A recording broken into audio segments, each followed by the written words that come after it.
Good evening, my TouchPoint family. How are you doing? Welcome, welcome, welcome to our TouchPoint series that we started. This is our 9th episode, and it's all about how District 3 can keep connected to our community by education, empowerment, linking, leverage, and empowering. I'm Commissioner Larry Johnson. We have a very, very good topic tonight. But before we start, I want to start off with what's going on in our nation, in our state, in our county, in our city. And my heart is heavy because of what we're dealing with George, Mr. Floyd, Arbery, Breonna Taylor, our nation. We want to stand with those families. Our prayers go out, and we cannot stand by and let this type of racism and systemic issues continue to happen in our country. As an African-American male, growing up on the south side of Chicago, I can tell you from experience about police brutality and just being scared of the police growing up and things that happened to us. And now I'm on the other side in terms of a county commissioner. Now I get to see the whole picture. Not all the officers are bad. They want to protect our communities, but we do have some cultural things that we have to address in our country. And so I want to make sure that we stand with them. And I always have flashbacks to 1991 when I was in college when Rodney King happened, and I was just scared. And I was staying in Colorado at the time, and at that time was only about 14 African Americans in the whole town, and it was an opportunity for us to connect and just know what was going on.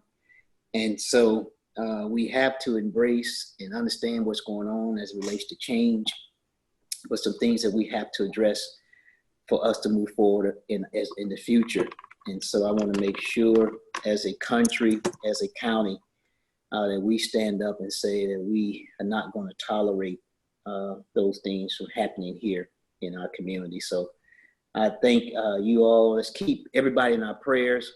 The peaceful protesters are out, and want to keep them going forward as we move forward as well, and keep our families in prayer and this community in prayer as we move forward. So thank you all, TouchPoint family, District 3 family. Let's continue to light the torch of collaborations, light the torch of peace, light the torch of working together. And what you're going to see tonight is some highlights from some key leaders in some our homeowners associations who are going to give us some light, who are going to give us some empowerment, going to give us some nuggets on our communities and how they're working in their communities to make sure people are safe and people are moving forward. So before I start that, I want to make sure that you understand we do have the census. Please, the census is here. We need you to fill it out. DeKalb County is now at 60% of response. We're trying to move forward. My goal is to try to do at least 10, 15% every month. We only had 72% return rate in 2010, and I'm the chair for the census. And 99.5 won't do for me. I want 100% return rate, and we can do this. Just recently, if you look at what's going on with COVID-19, the shortage of hospital beds, ventilators, those things are based on your population. That's how you count how many hospital beds you need to have. That's how you look at the rate of transmission of diseases. It's all done by population count in your census. So please, you all, 10 minutes, 10 questions. Let's fill this out. Let's continue to be strong and make a difference in our communities, because the census is where it is and what we need to do, because this will help us next 10 years, because we're going to have a post-COVID effect, from mental health to domestic violence to seniors that need food to our young people who need summer jobs.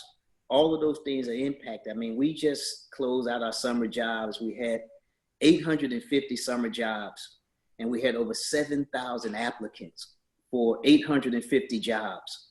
And remember, we receive money based on our population from the Senate CARES Act. We got over $125 million in DeKalb. But just imagine if we would have got that $275 million that we left on the table because we only had a 72% return rate. So please, please, please, if you're on the sound of my voice, area codes 321634, we need for you to pick it up, especially along the I-20 corridor, along the apartment communities. And we'll be doing more over there. We're going to do a movie night close to some of the apartments over there. We're doing an ice cream social coming up with Dairy Queen. We're going to go to all the extended stay hotels to get them more galvanized around census as well as testing for COVID. But please fill this out. Thank you. The other part is, of course, I hope you sent yours in. Your absentee ballot early voting is going on right now.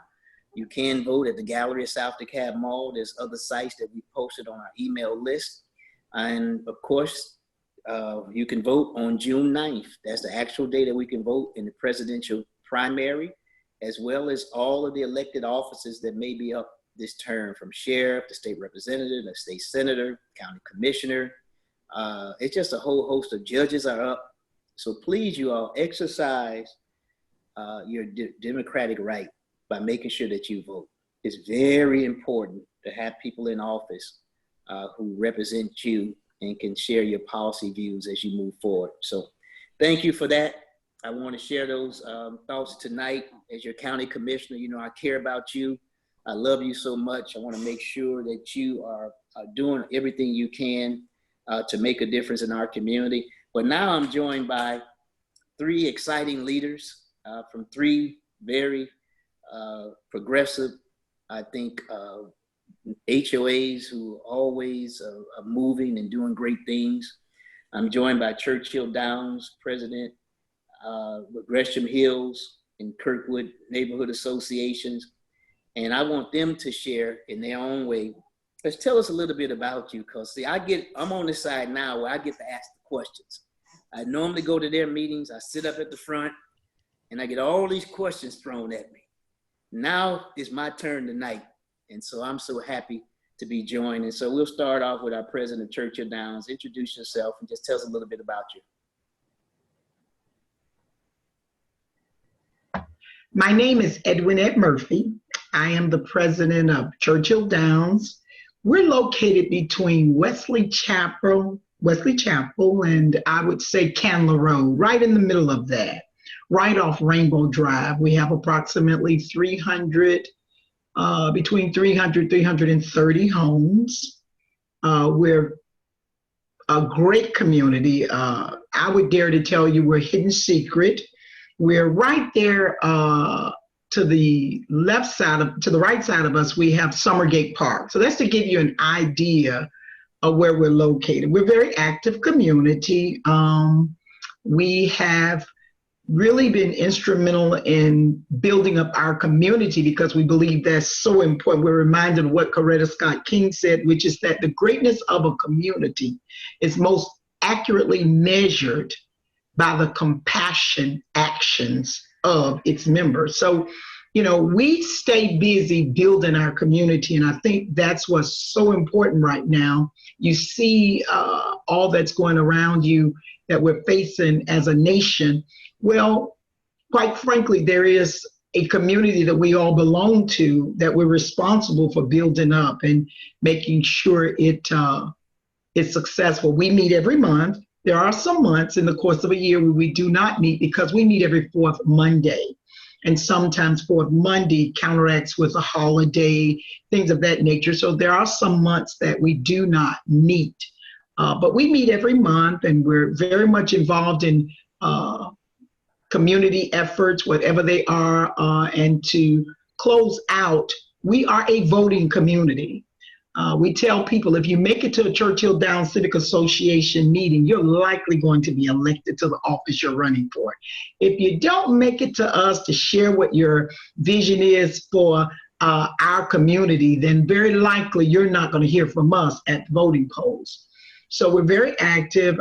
We try to be very community oriented in that we believe that, you know, everyone's voice counts. And so whether it's a elderly person, because we have a very large elderly community, to a young person in high school or elementary school, we believe that their voice needs to be heard because it's what makes your community complete.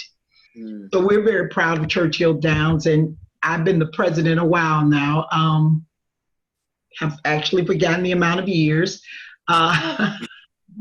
So Take my word for it. I've tried to do some other things differently, but held hostage, let's put it that way. But I do it joyfully. Don't get me wrong. We're composed of a great body of people that works throughout the community where we have what we call block captains, and our block captains work strategically for their street to make sure information like what we're doing today gets out to all the community members so everyone can be a part of this wonderful meeting that we're having this evening.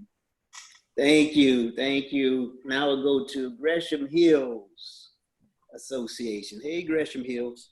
Hi there. So my name is Noelle, and I am the Vice President of the Gresham Hills Neighbors Association. We are still a very young organization. We started about 5 years ago. And when we first started, it was we represent the area of Gresham Park.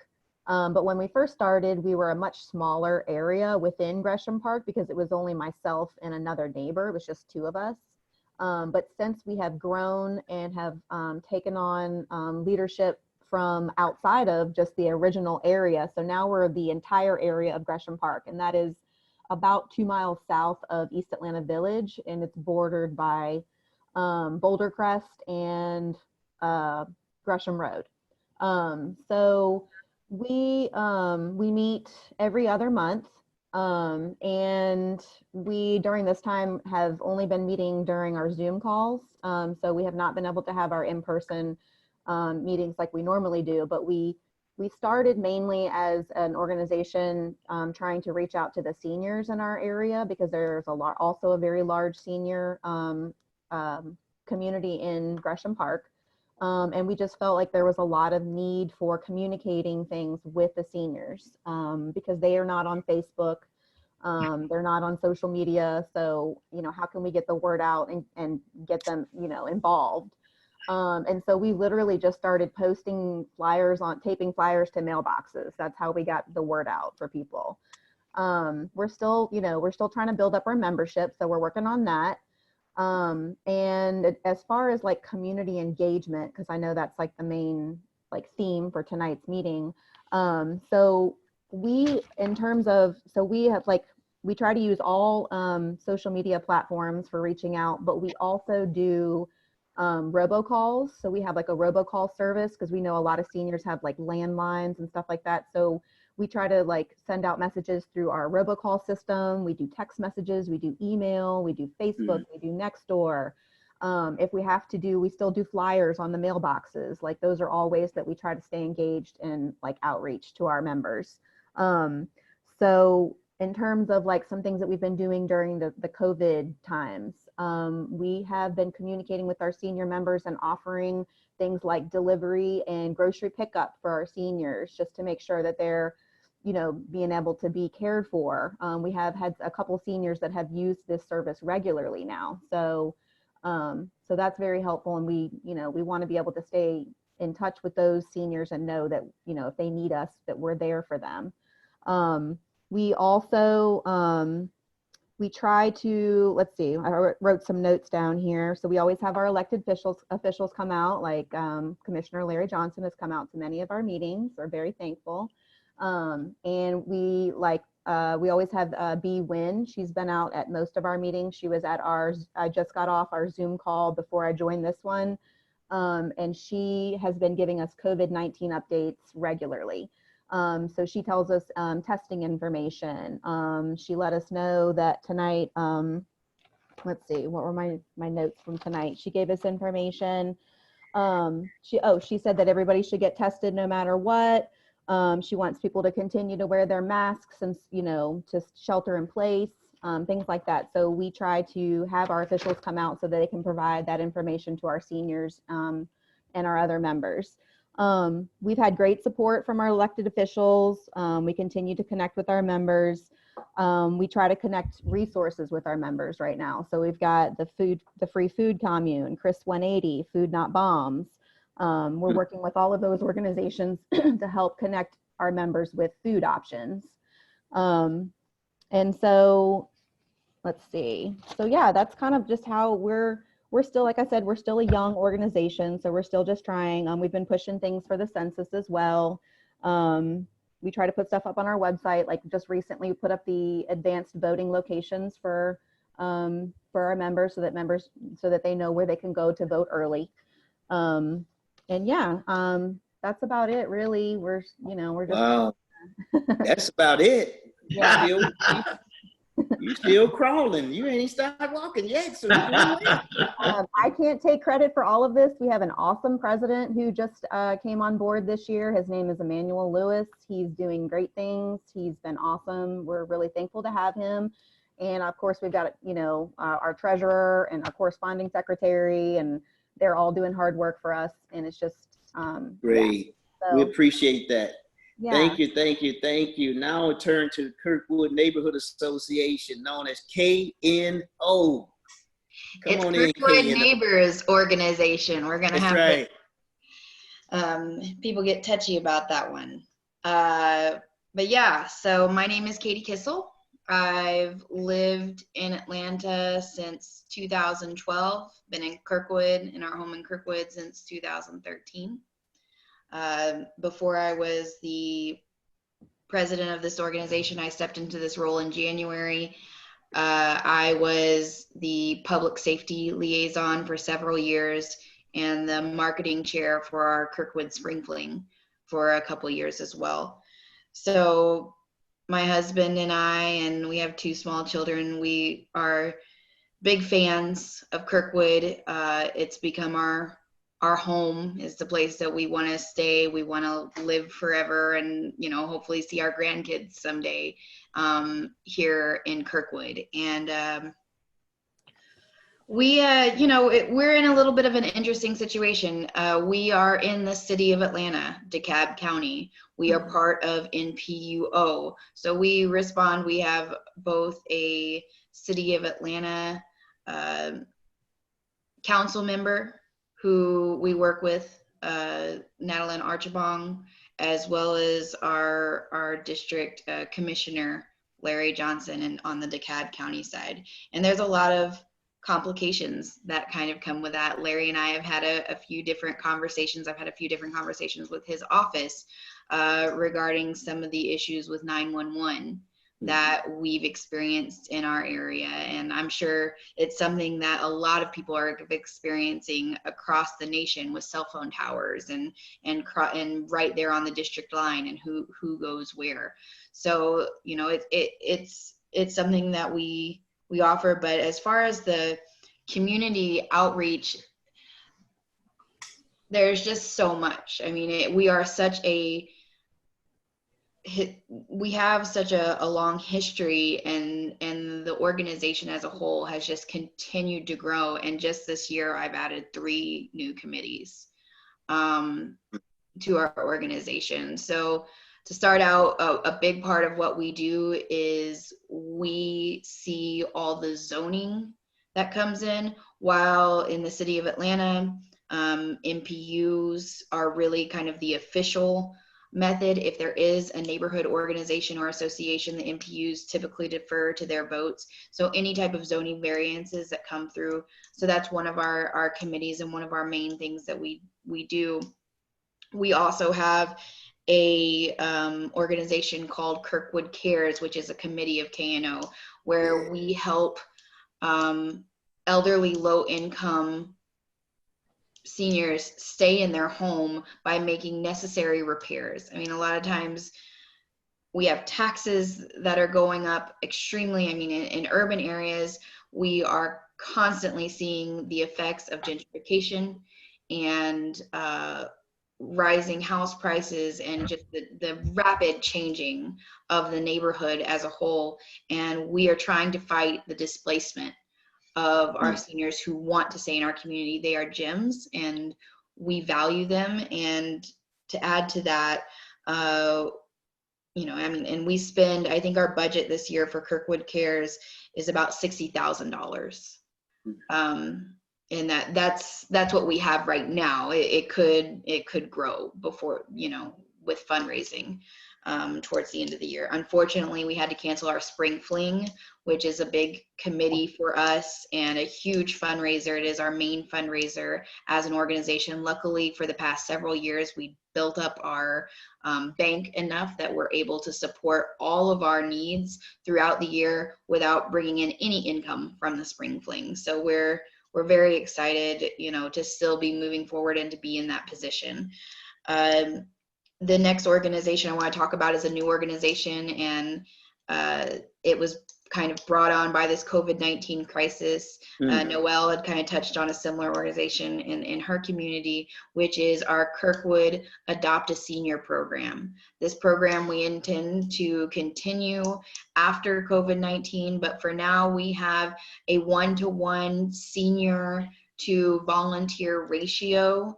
And then we have additional volunteers beyond that, handling logistics of getting groceries to neighbors. I believe right now we have somewhere in the vicinity of 25 to 30 neighbors, senior neighbors, who we are servicing on a weekly basis, making sure they get their groceries. Are they getting to their doctor's appointments? Do they, you know, are they getting their medicines? Are they getting, are they just being checked in on? You know, I mean, we all have, a lot of us have small children, you know, I mean, and it's lonely. I mean, it can be lonely for a senior in regular times, but especially now, you know, maybe their family has to work as an essential employee and don't feel safe coming in and seeing them. So, you know, we're trying to do everything we can to support those seniors. Another committee of ours is our Parks and Recreation Committee, which really services, there's so much green space in our area, and we spend quite a bit of money, and it's probably outside of Kirkwood Cares and before KSP. Now we have the Adopt a Senior program where we spend quite a bit of funds, but before that, the Parks Committee was the one where we were spending the second most amount of money and improving our parks. We're getting volunteer days. Of course, we've had to do several social distancing volunteer days during this time, but we've revitalized many parks and created new green spaces in our area. There's an area called Kirkwood Urban Forest that was basically completely pulled together by the community. There's these areas in the city where, because of the stream buffer and because of different reasons, they're not buildable areas. So they're just neglected and completely overrun by invasives. And we try to adopt those areas and bring them into the mix so they're taken care of and become usable space for the community. Wow. So, and then of course we have our Arts and Beautification Committee, which has been reinvigorated this year, just in trying to improve our community as a whole through art. And we have some really awesome new and exciting ideas coming out of that, using our Kirkwood K, which is a signature thing for us and something, you know, we hold very near and dear to our heart, and kind of putting that throughout our neighborhood. And finally, we have the newest committee, which is the Community Outreach Committee. This was a committee that originally, back in K&O's organization, had been a part of the organization, and now we have kind of brought that back. And the purpose of this committee is, I'm going to be completely honest, something that we struggle with is our community has not always been a safe place for Black voices.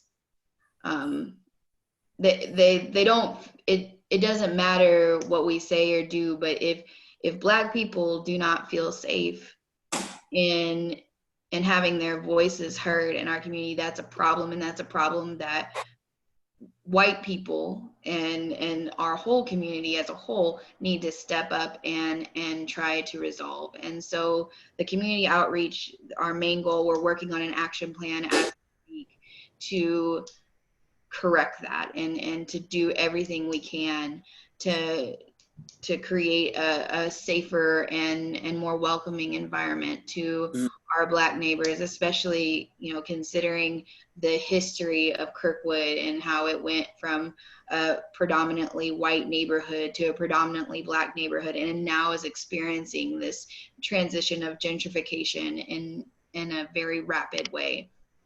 So, it's hard work, and it's uncomfortable, and white people don't like to be uncomfortable. But we're trying to sit in it. We're trying to make it happen. So. Wow. See, that's why y'all are on tonight. I mean, I want the TouchPoint family that you're listening.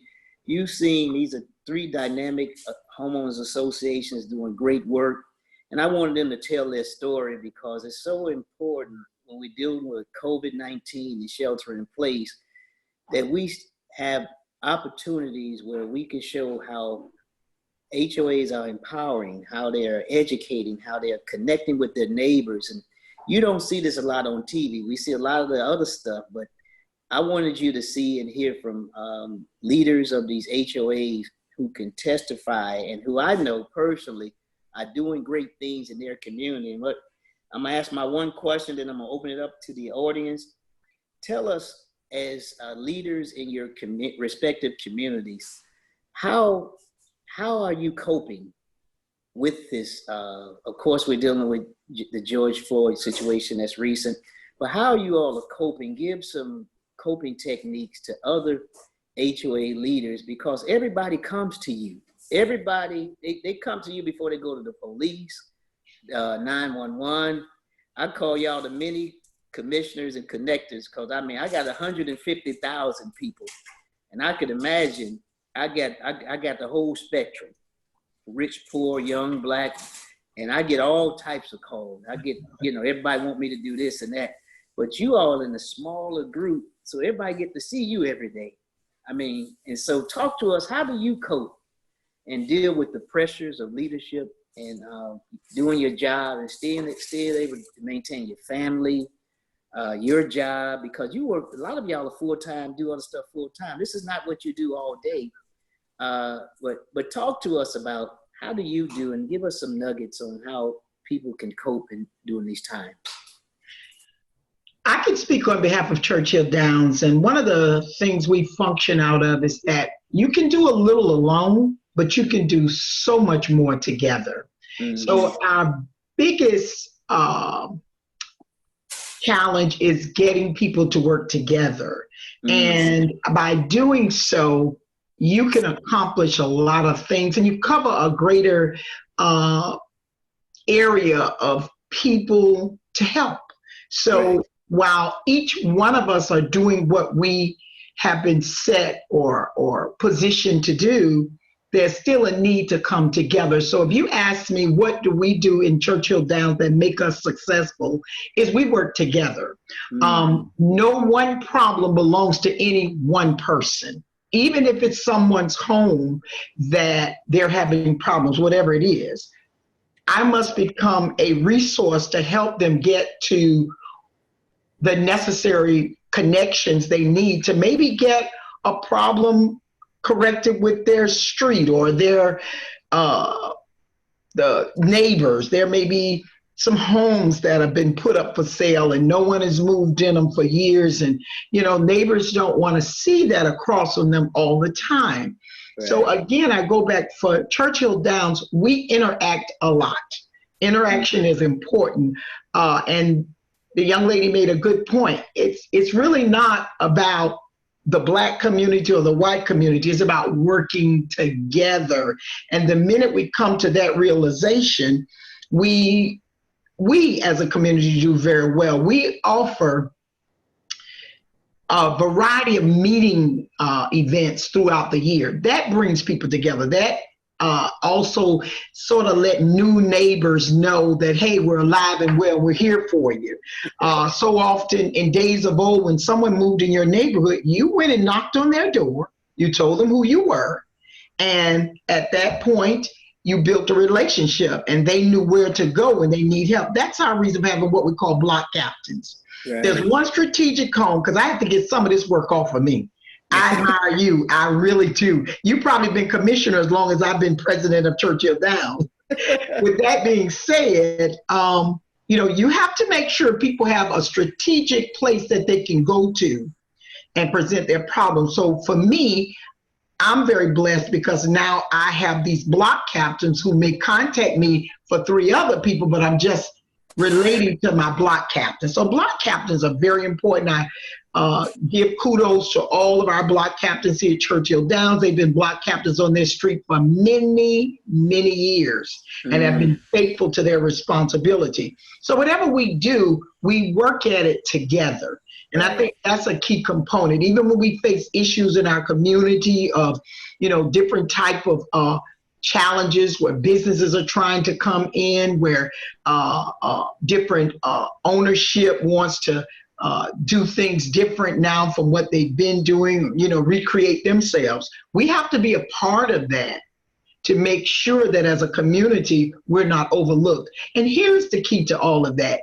It makes people feel like they're a part of something. They're just not living in the house located on the corner.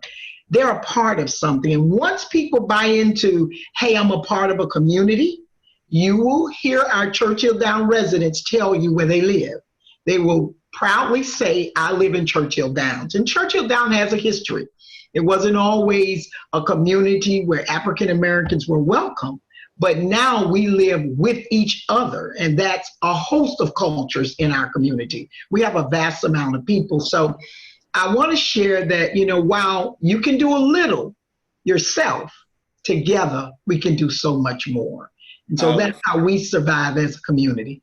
Thank you for that nugget. All right, our next leader, come on, give us a nugget and how you cope and how you're dealing with it so other people can learn from you. I think for Gresham Hills, building off of what Miss Murphy said, for us, it's also working together. So just knowing that you can reach out to your board members or, we don't have block captains yet. That is a goal for us as well. But if you need help, there are people who you can rely on. And I think for us, I think because we're so young, we just want, we see the other neighborhood associations that have been around for so much longer than us, and we want to be like you guys so badly, and we want to be so much done so quickly, but we have to keep in mind, this is not a sprint, it's a marathon. So we need to, keep in our heads, this is not something that we're just going to be doing, for a year. It doesn't all have to happen right away. We need to pace ourselves and rely on our neighbors and the board members and kind of and not burn out, because really it can really get overwhelming. I know, yes, Commissioner. Oh yeah. Now we heard from connecting, we heard from pacing, and now let us hear from K&O. Give us some of your tips of how you do it. I think the accessibility is a huge part of it. For better, for worse, I put my phone number out there for everyone to see. And I think the biggest part about being accessible is being willing to listen. So, and maybe other people don't have this dynamic, but there's a couple things at play for us in. We don't have block captains really anymore. The community used to, but with the way social media has developed, and there's really become, there's Kirkwood, and then there's online Kirkwood, and God help us. Online Kirkwood and Kirkwood aren't always the same things, and you hear from people in one space that you don't hear from the other, and vice versa. But there are players who cross both. So specifically for us, there is a group that has become organically a group. It's not associated with our organization. We're very strict about saying that it is not associated with our organization. But it is just a collective of neighbors who talk and they share information, and sometimes they share feelings or political things, or so it's messy. Yeah. But the silver lining to all of that is that you get to see some things, and if you don't get involved in the mess, but you just listen and you observe, You can really go and find people. That means you don't get to have an opinion about a lot of things, not publicly anyway. I have my close friends that I get to, rant about with, but I don't get to have an opinion because I don't want to alienate some members of my community who might think differently than I do. And it means that when I see something, I see someone who has a problem, I reach out to them individually, and then we have a one-on-one discussion, and we really get to the root of that issue. And at the end of the day, they're like, okay, this is someone I can trust. This is someone who I can come to with my problems. This is someone, this is okay. And that's where the trust begins. And it's really hard because our neighborhood is large. I mean, it is physically large, and it is also has a lot of people. And so we're dealing with and a lot of new neighbors. We are dealing with a ton of turnover in our neighborhood. And so for that reason, it's constantly having to develop these new relationships, to develop these new people and say, yeah, come and join me because I need help. Please. Like if we all do just like what Miss Murphy said, if we all do a little, yes, it could go so much farther than just one person doing everything. And so that's the thing. The other thing specific to COVID-19 that we've done is we have done the Zoom calls. So we meet on the 10th of every month, regardless of what day, what holiday. It fell on Mother's Day in May, and we met on Mother's Day. But we met since the COVID-19 pandemic. We have met on Zoom. We have done so in April, May, and June. We will most likely be going that way or some hybrid form in July. But we have no room for really a cancellation of a meeting in our bylaws. So we keep going with that. Wow. And see, that's TouchPoint. I wanted you to see how diverse District 3 is. You got a taste of it tonight. You've seen 3 dynamic leaders and what they're doing to connect neighbors. It's all about building community. And I believe in capacity building community from the inside out. We have to work within our communities to help our seniors, our young people, to deal with racial reconciliation. You got young organizations like Gresham Hills who are just starting. You got Churchill Downs has been here, K&O, Kirkwood Neighborhood Association has been around, and I've observed a lot of things. I attend the Spring Fling. I've had other groups model after them around their festivals. The Kirkwood Cares program, I've been there, I've been a part of that. And I looked at East Lake program and what they're doing. I've highlighted them at our neighborhood associations. This is a group of HOAs that are showing how we care, how we're connected. And that's what makes District 3 so unique, because I can go anywhere in the district, from Moreland and Caroline Street, where my district starts over in Edgewood, and go all the way down Moreland to the county line of Clayton County, and I'm in Ellenwood, and come all the way back to Candler Road, Columbia Drive, up to Covington Highway. And you can see the diverse and how much we have to cover within our area. But it's so fun because I get, every day is a different day. And so I wanted you all I wanted you to hear from some great leaders. Now, Sean, I wanted to open up to some questions from our audience that may be out there.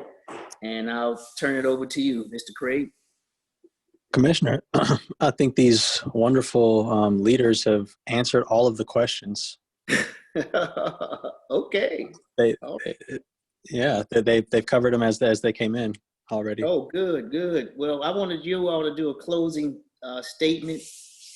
Each HOA, give us some words of wisdom and hope that you can lead our nation, our state, and our county, what we deal with COVID and what we're doing with the protesting that we have. So give us a few minutes and just give us some words of hope that you want to lead our District 3 family with tonight.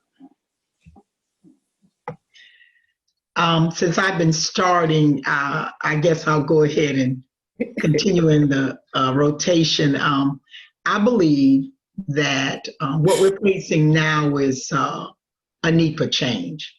And there's no power for change greater than a community discovering what it cares about.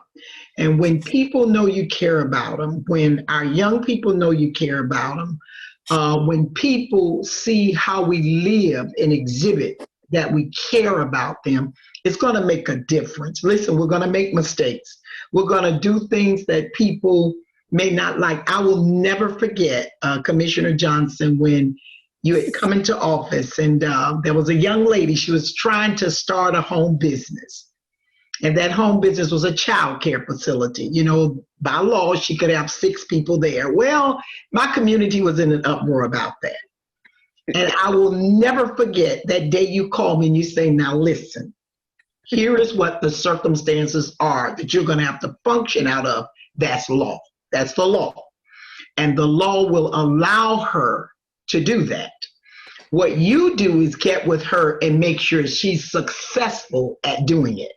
And then it'll be, you know, an added addition to your community, and not so much let's throw our hands up and complain and, you know, make a major war for it, as opposed to working with her and seeing how we can help her. And she, of course, received approval to do this in-home care for 6 children. And, you know, I'm the one that had to go back to my community and tell them that, in fact, it had been approved. But what I learned is that when you want change, you've got to work together and discover what your community cares about and what it's all about.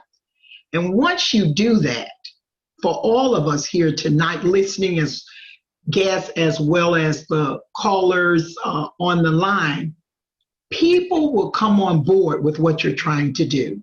And so understanding I had to now go to the community and share with them this particular project was going to go forward. But in sharing with them that we're going to piggyback, we're going to help her, we're going to make sure it was a success, then somehow or another, everything worked out okay. I mean, she didn't stay for long. She may have been there for 2 or 3, 4 years. I'm not certain about the time, but eventually she moved on to do something greater, probably actually bought a standing free school to run her daycare. So the in-home was probably just a startup. But I want to say this, when people know you care about them, and that's the key, from our seniors, from our young people, you know, we have to take time out and help build our communities. And we cannot allow what we see via the media, the news, stories, you know, all the things that we hear in the course of a day to move us away from working on behalf of our neighborhoods, our communities, the people in our community to make it a success. So as Churchill Downs, we have a great community. I mean, we're sought after. A home in our community only stays on the market maybe 30 days. And 15 of those, they're working on trying to get in it. So with that being said, that's the key for any community. Know what your community cares about. Know what's important to your area. You won't be able to do everything. You won't be able to be like the community over in Buckhead or the community over in Stonecrest. Do you? And when I say that, you're working together to build a strong family. I know my neighbors. I know who they are, to my left, to my right, around the corner. As the president, and as long as I've been here, yes, I know quite a few of them. But I would extend to anyone, get started with making sure that you care about your community. Wow, I love it. Thank you for that. Next person, please. Okay, so words of wisdom. Let's see if I can do this correctly, given everything that's going on. So this would be for my white friends. I think it's really important to talk less, to listen more, and to really examine things like white privilege and white fragility, and to understand that those things are implicit in how we are socialized into our communities. And it's really important, as you know, being somebody who just moved into my community relatively not too long ago, you know, there are a lot of seniors, Black people that have lived here for 40, 50 years. You need to go out and you need to get to know them. This is their community. So it's really important for you to be humble and to try and make those connections.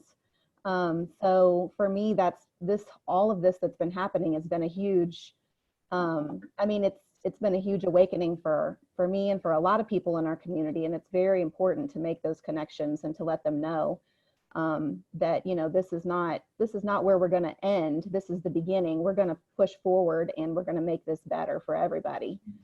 Wow, that's powerful. Thank you for that. All right, K&O, close us out. I didn't know I was going to church. Oh my goodness. Okay. Both of you guys, thank you so much. I think Noelle and Miss Murphy both kind of hit the nail on the head. If I had anything to add to that, it would be, I think it's something I learned from our mayor during all of this, and thank God she's our mayor in the city of Atlanta. And it's to kind of hold your own. I mean, we can't control what's happening. I mean, we can't really control what's happening in our community, but we can contribute to that.